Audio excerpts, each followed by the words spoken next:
Let's talk cinema cameras. Sometimes this is a hot topic, sometimes it's not. A lot of people just say you can just use a DSLR. A lot of the videographers will say you'll be good. Just get the Sony FS30 or whatever it's called. You can get the FX3, which is a very good. I mean, there's movies that have been shot on that.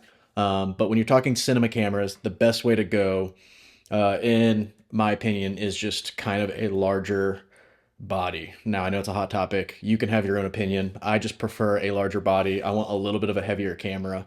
So you can go into the Arri side, Sony Venice, even some of the Sony like FX9s are a little bit bulkier, a little bit heavier. I do like those. They feel better on a gimbal. They feel better. I like them. They look better on tripods. The aesthetics are nicer, and you're going to get a little bit of a better product out of it because of sensor size. And just the mechanics inside of it. But here at United We Stand, and then me personally, I love the Canon line. I love this C200. Now it is older, significantly older. It still shoots 4K internally, and I actually love it. So we did shoot the music video for the Department of the Army.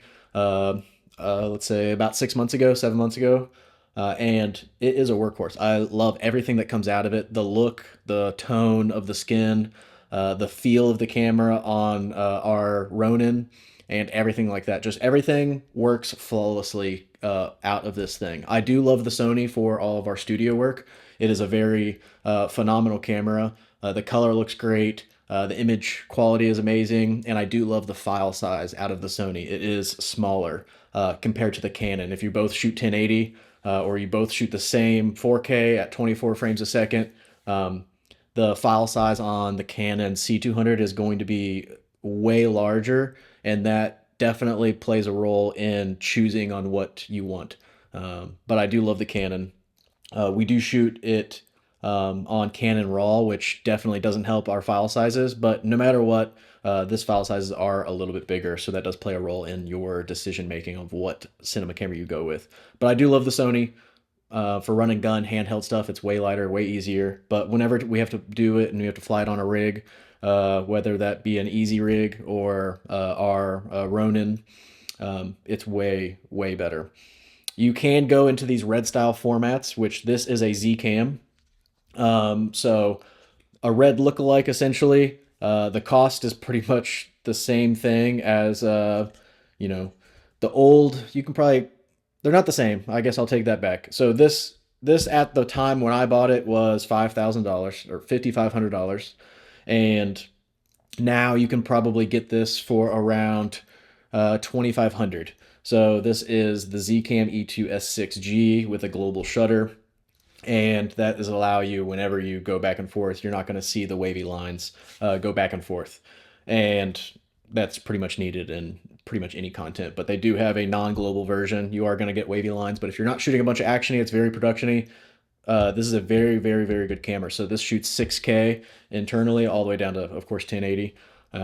But the downfall is you can see this. This is a complete camera. I mean, you got to buy a lens, but this has all of everything. You got your handle, you have your XLR, you have your screen, you have a viewfinder. Everything goes here, and you can run everything on SD cards or CFast cards, and you're good to go. As you can tell with this guy, it has nothing. It has a little screen for you to look at your settings, and that's it. So it has HDMI output.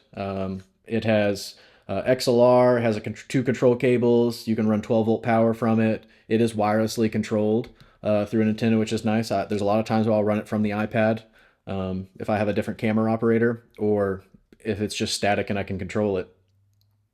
And then everything on this is ran through SSD.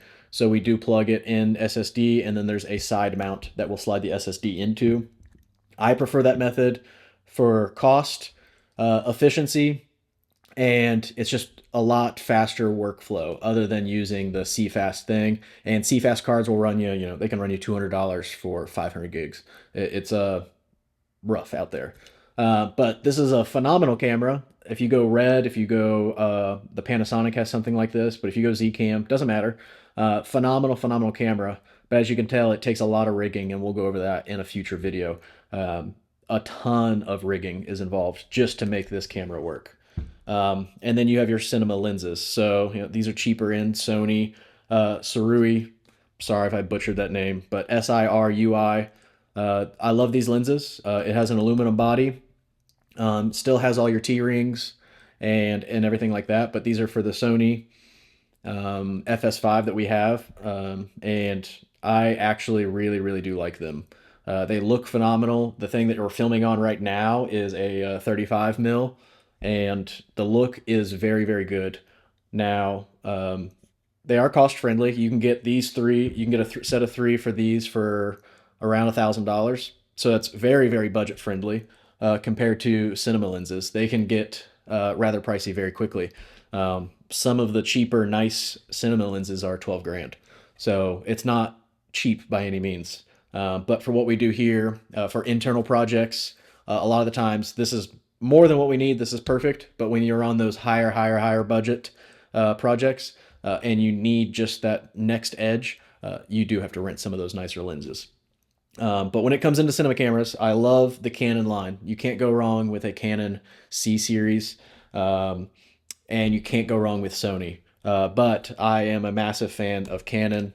In fact, I pretty much primarily shoot all of our major projects on Canon because I know it's going to look good. I know how to properly work the camera without thinking about it.